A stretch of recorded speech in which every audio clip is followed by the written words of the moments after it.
اسلام کی محبت میں اسی طرح نغمہ سرا ہونے کی توفیق عطا فرماتے رہے۔ اب ہم انشاءاللہ سورہ مائدہ کی آیت نمبر 51، 52 اور 53 کے مفہوم کو سمجھنے کی کوشش کریں گے، اور پھر آخر میں جناب حاجی نصیر احمد صاحب نعت شریف کے 2-3 اشعار اور پھر صلاۃ والسلام پیش فرمائیں گے۔ ماشاءاللہ رضا آباد سے بھی بہت سارے دوست ہیں، اور 24 کلاں سے بھی دوست شامل ہے، محفل پاک ہوئی ہیں۔ اب سب حضرات کو خوش آمدید۔ اللہ سب کو صاحب کی حاضریوں کو قبول و منظور فرمائے، اور رمضان شریف کی برکتوں سے قلوب و اذہان کو منور کرنے کی توفیق عطا فرمائے۔ بسم اللہ الرحمن الرحیم، الحمدللہ رب العالمین، والعاقبۃ للمتقین، والصلاۃ والسلام علی سید الانبیاء والمرسلین، اما بعد،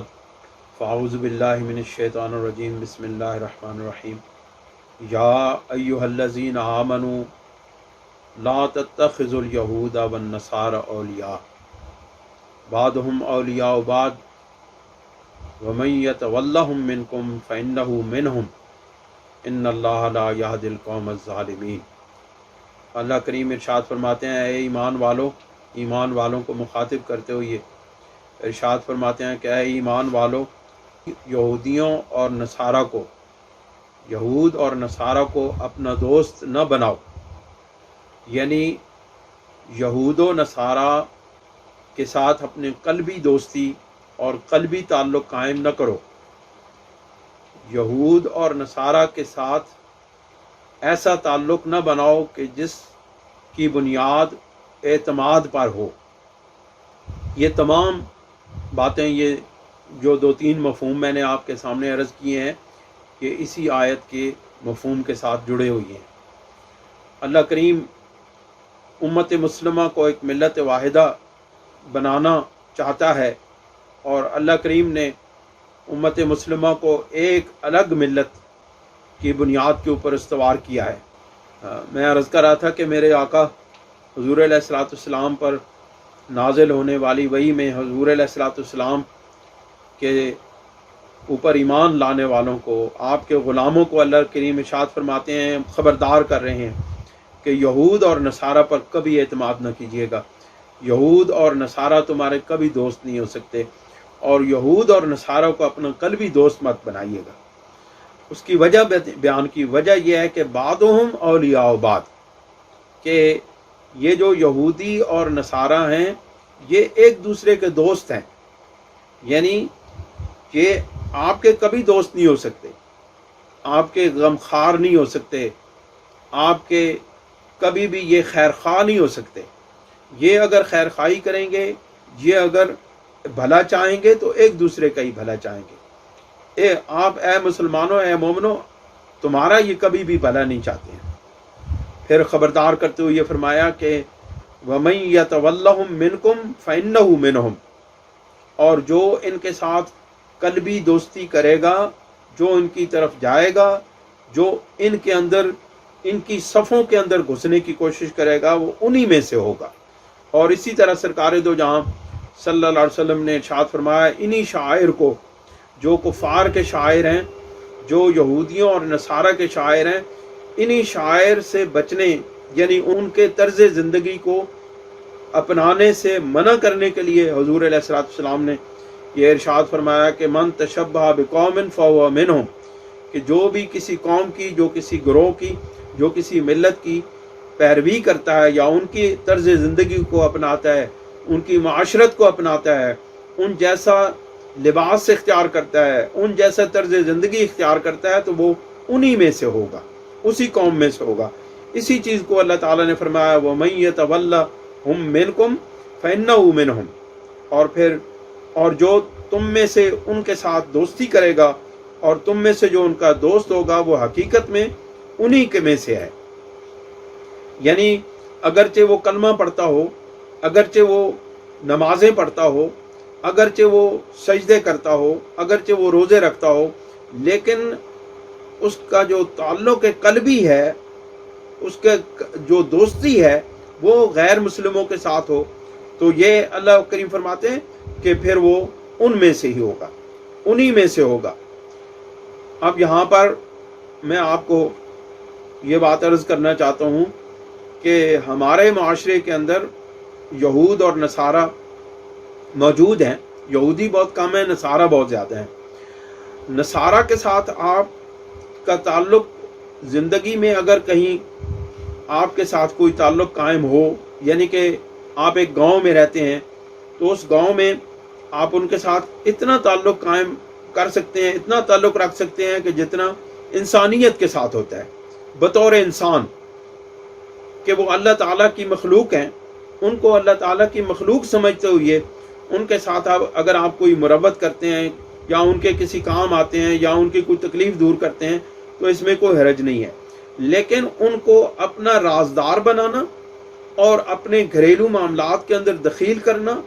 اور ان کو اپنی ملت اور اپنے عقائد و نظریات کے اندر ان کو شامل کرنا، یہ بہت بڑا گناہ ہے اور اللہ تعالیٰ نے اسی چیز سے منع فرمایا ہے۔ لیکن ایک اور بہت بڑی الارمنگ بات ہمارے اندر ہے، اور وہ ہے مرزائیوں کا ہونا، قادیانیوں کا۔ یہ بات یہود اور نصارہ کے ساتھ اس لیے کی جا سکتی ہے کہ ان کے عقائد بہت واضح ہیں، ان کے وہ ہمارے عقیدے اور نظریے کو نقصان نہیں پہنچا سکتے، لیکن مرزائیوں کے ساتھ قلبی دوستی کیا ظاہری دوستی کرنا بھی جرم اور گناہ ہے، یہ بات یاد رکھیں۔ مرزائیوں اور قادیانیوں کے ساتھ دنیاوی تعلق قائم کرنا بھی گناہ ہے۔ اس کی وجہ یہ ہے کہ انہوں نے بظاہر مسلمانوں کا روپ اختیار کیا ہوا ہے اور وہ ہمارے عقیدے اور ہمارے ایمان کو نقصان پہنچا سکتے ہیں، جبکہ یہودی اور نصارہ ہمارے ایمان کو نقصان نہیں پہنچا سکتے، ہمارے عقیدے کو نقصان نہیں پہنچا سکتے۔ اس لیے اگر کوئی دنیاوی تعلق ان کے ساتھ قائم کرتا ہے اور دنیاوی معاملات میں ان کے ساتھ ایک تعلق قائم رکھتا ہے ایک حد تک، تو اس میں کوئی حرج نہیں ہے، لیکن قادیانیوں کے ساتھ دوستی قطعی طور پہ ممنوع ہے۔ اس کی وجہ یہ ہے کہ وہ ہمارے ایمان اور ہمارے عقیدے پر ڈاکہ ڈالنے والے ہیں، کیونکہ وہ ہیں در حقیقت کافر، لیکن انہوں نے مسلمانوں کا روپ دھارا ہوا ہے اور وہ قرآن مجید سے ہی آیات پڑھ پڑھ کے اور حدیث مبارکہ ہی کو بیان کر کر کے ہمارے لا علم حضرات کو، جن کا علم بہت کم ہے، ان کو برگلاتے ہیں اور ان کے عقائد کو خراب کرتے ہیں۔ لہٰذا یہ اصول جو ہے یہ صرف یہود اور نصارہ تک ہے، باقی غیر مسلموں تک نہیں ہے۔ مشرکوں سے تو ویسی ہی ممانعت ہے، مشرکوں کو تو نجس قرار دے گیا، لیکن یہاں اس وقت موجودہ دور کے اندر سب سے خطرناک بات جو ہے وہ قادیانیوں کے ساتھ تعلق قائم کرنا ہے۔ لہٰذا میں آپ سے گزارش کرتا ہوں کہ کسی بھی قادیانی کے ساتھ کوئی دنیاوی تعلق بھی قائم رکھنا یہ بھی جرم ہے اور انہی کے اندر شامل ہونے والی بات ہے۔ اللہ کریم ارشاد فرماتے ہیں ان اللہ لا یہدی القوم الظالمین، بے شک اللہ رب العزت ظالموں کو ہدایت نہیں دیتا، یعنی وہ لوگ جو ایسے گروہوں کے ساتھ، بدعقیدہ گروہوں کے ساتھ، غیر مسلموں کے ساتھ اور کافروں کے ساتھ اپنے قلبی تعلق قائم کرتے ہیں اور ان کو ہمراز بناتے ہیں، پھر اللہ رب العزت ان کو ظالم لوگوں میں شمار کر کے پھر ان کے لیے پھر ہدایت کے دروازے بند کر دیتا ہے، پھر ان کے لیے ہدایت کا کوئی راستہ کھلا نہیں ہوتا۔ پھر اللہ کریم اپنے محبوب کریم صلی اللہ علیہ وسلم کو وہی ارشاد فرماتے ہیں کہ فطر الذین فی قلوبہم مرض یسارعون فیہم، اے میرے محبوب آپ ان قریب دیکھ لیں گے، آپ کو یہ کھلے طور پر نظر آ جائے گا کہ جن کے دلوں کے اندر مرض ہے وہ ان کی طرف، یعنی یہود و نصارہ اور غیر مسلموں کی طرف دوڑ دوڑ کے جاتے ہیں، ان کے اندر شامل ہوتے ہیں اور ان کے اندر شامل ہونے کی کوشش کرتے ہیں، ان کے ساتھ تعلق بنانے کی کوشش کرتے ہیں، ان کے ساتھ اپنے روابط بنانے کی کوشش کرتے ہیں۔ آج آپ دیکھیں ہمارے جتنی بڑی ایلیٹ کلاس ہے،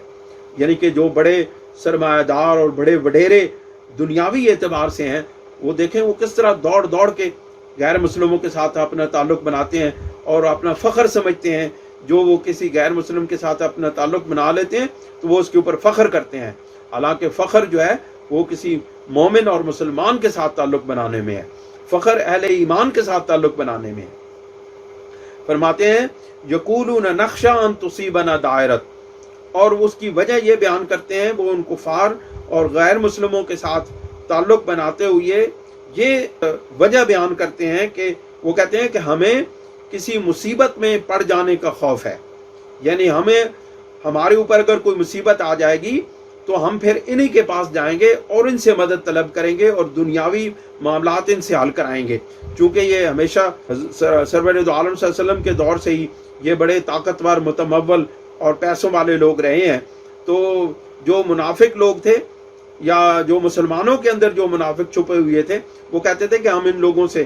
یہود و نصارہ سے اس لیے غیر مسلموں سے تعلق قائم کرتے ہیں تاکہ اگر ہمارے اوپر کوئی مصیبت پڑے تو ہم ان کے پاس ان کی مدد لے سکیں۔ حالانکہ ان کو معلوم ہونا چاہیے تھا کہ سب سے بڑی مدد تو اللہ اور اس کے رسول کی ہے،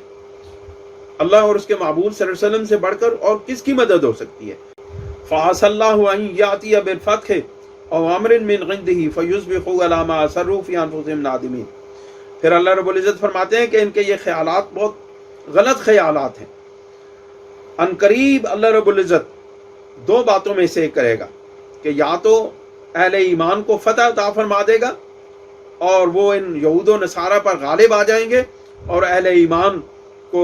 غلبہ حاصل ہو جائے گا، یا پھر اللہ رب العزت کوئی ایسی بات کر دے گا، کوئی ایسی خاص بات لے آئے گا جس کی وجہ سے وہ مغلوب ہو جائیں گے۔ تو پھر کیا ہوگا؟ فَيُصْبِحُوا عَلَىٰ مَا أَسَرُّوا فِي أَنفُسِهِمْ نَادِمِينَ۔ تو پھر یہ لوگ جس وقت مسلمانوں کو، اہل ایمان کو فتح نصیب ہو جائے گی تو پھر یہ کفار اور یہ منافق لوگ جو ہیں اپنے پوشیدہ دلی خیالات پر، یعنی کہ وہ جو دوڑ کے جاتے ہیں یہود و نصارہ کی طرف، وہ ان کے دلوں کے اندر جو چور چھپا ہوا ہے اس کے اوپر وہ نادم ہوں گے اور ان کے اوپر ندامت اختیار کریں گے۔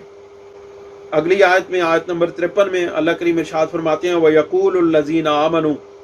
أَهَٰؤُلَاءِ الَّذِينَ أَقْسَمُوا بِاللَّهِ جَهْدَ أَيْمَانِهِمْ، اور ایمان والے کہیں گے کہ کیا یہ وہی لوگ ہیں جنہوں نے اللہ کی پختہ قسمیں کھائی ہوئی تھی، جنہوں نے اللہ کی پختہ قسمیں کھائی تھی، یعنی اللہ کے نام پر پکی قسمیں کھا کر کے وہ مسلمانوں کو یقین دلاتے تھے کہ ہم تمہارے ساتھ ہیں، لیکن جس وقت ان کو دیکھا جاتا ہے تو وہ کفار اور یہود و نصارہ کی طرف دوڑے چلتے ہیں اور کہتے ہیں جہاد ایمانہم انہم لمعکم، کہ وہ قسمیں کیا کھاتے تھے؟ وہ یہ قسمیں کھاتے تھے کہ ہم تمہارے ساتھ ہیں۔ اے اہل ایمان، وہ یہ قسمیں کھاتے تھے کہ ہم تمہارے ساتھ ہیں، کتنی پختہ قسمیں کھاتے تھے۔ لیکن اے میرے محبوب، جس وقت آپ کو فتح نصیب ہوگی اور ان کے دلوں کے اندر ندامت ہوگی اور یہ ان کی طرف جب جھکے پڑتے ہیں، ان کو جب اپنی غلطی کا احساس ہوگا اور ان کی غلطی جب عیاں ہوگی، ظاہر ہوگی، تو پھر اہل ایمان کہیں گے جو ایمان لائے ہیں کہ یہ تو وہ لوگ ہیں جو ہمارے ساتھ ہونے کی بڑی پختہ اللہ کے نام پر قسمیں کھایا کرتے تھے۔ اللہ کریم فرماتے ہیں حبطت اعمالہم فاصبحوا خاسرین، یقیناً ان کی ساری کاروائیاں برباد گئیں، ان کے سارے اعمال برباد گئے، فاصبحوا خاسرین، اور یہ ناکام ہو گئے، یعنی بالآخر ان کا جو حتمی نتیجہ نکلے گا وہ خسارے کا نتیجہ ہوگا اور ان کا جو آخری جو انجام ہوگا وہ بربادی اور خسارے والا انجام ہوگا۔ اللہ تعالی ہمیں عمل کی توفیق عطا فرمائے، اللہ تعالیٰ اپنے حبیب کا صدقہ ہمارے اوپر کرم فرمائے۔ آخر دعوانا الحمدللہ رب العالمین۔